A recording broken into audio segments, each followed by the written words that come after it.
গহপুৰত জুবিন গাৰ্গৰ নামত সংৰক্ষণ হ'ব বনাঞ্চল। 10,000 বিঘা মাটিত স্থাপন Zubeen Garg memorial botanical garden.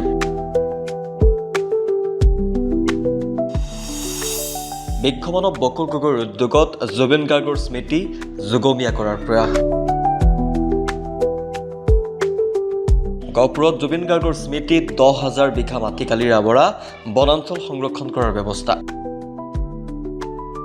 প্ৰাণৰ শিল্পী জুবিন গাৰ্গৰ স্মৃতি চিৰযুগমীয়া কৰি ৰখাৰ উদ্দেশ্যৰে বিশ্বমানৱ বকুল গগৈৰ উল্লেখনীয় পদক্ষেপ।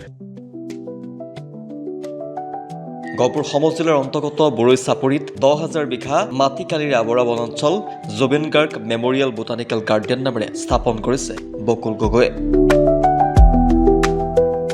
আজি উক্ত গাৰ্ডেনত জুবিন গাৰ্গৰ স্মৃতিত ৰোপণ কৰা হয় গছপুলি। গহপুৰৰ জুবিন অনুৰাগী ৰাইজ আৰু বিদ্যালয়ৰ ছাত্ৰ ছাত্ৰীসকলৰ সহযোগত ৰোপণ কৰা হয় নাহৰ গছৰ পুলি। আমাৰ কাৰণে ভাল দিন। বহু প্ৰত্যাশিত জুবিন দাই এই বোটানিকেল গাৰ্ডেনখন ইনগ্ৰেশ্যন কৰিবলৈ অহা কথা আছিল আৰু জুবিন দাই জুবিন বৃক্ষ ইয়াত ৰোপণ কৰিবলৈ অহা কথা আছিল। আজি সেয়া ইতিমধ্যে ৰোৱা হৈছে, প্ৰায় 20 জোপা জুবিন বৃক্ষ ৰোৱা হৈছে। সেইটো প্ৰথমতে মই চৰকাৰ আৰু ন্যায় ব্যৱস্থাক আমি এইটো দাবী উত্থাপন কৰিছোঁ এই জুবিন গাৰ্গ মেমৰিয়েল বোটানিকেল গাৰ্ডেনৰ পৰা। আৰু এইখন Zubeen Garg botanical memorial garden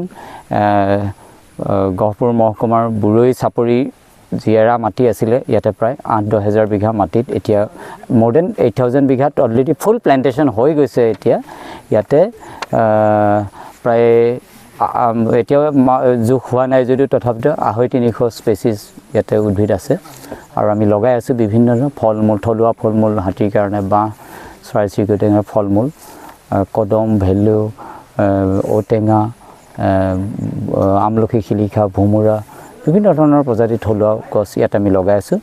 আৰু এইফালে আমাৰ ফৰেষ্ট কেম্পৰ পৰা নেশ্যনেল হাইৱে ব্ৰিজলৈকে, বুৰৈ ব্ৰিজলৈকে এই জেগা।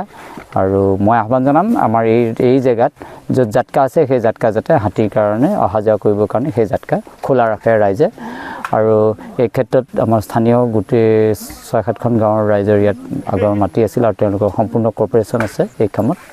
তো এইখিনি কৰিবলৈ ইতিমধ্যে মোক 15 বছৰ দিন সময় লাগিলে আৰু 2-3 বছৰৰ পৰা ধৰি ইয়াৰ গাঁৱৰ ৰাইজে বেছিকৈ সহযোগ দিছে আৰু 50খন বিদ্যালয় ইয়াত সহযোগ দিছে। আমাৰ লক্ষ্য 1000খন স্কুল, কলেজ, ইউনিভাৰ্চিটি ইয়াত জৈৱ বৈচিত্ৰ্য সংৰক্ষণ কৰিবলৈ আহিব। আৰু মই অসমবাসীৰ জুবিন দাৰ অনুৰাগী সকলোকে ইয়াত গছ ৰুবলৈ আহিবৰ বাবে আহ্বান জনাইছোঁ। বকুল গগৈৰ এই পদক্ষেপক শলাগ লৈছে এতিয়া সচেতন মহলে।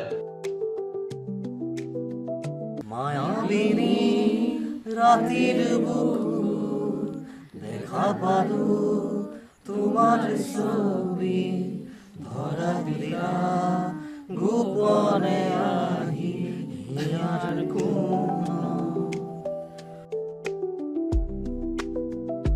News desk, the homeland insight.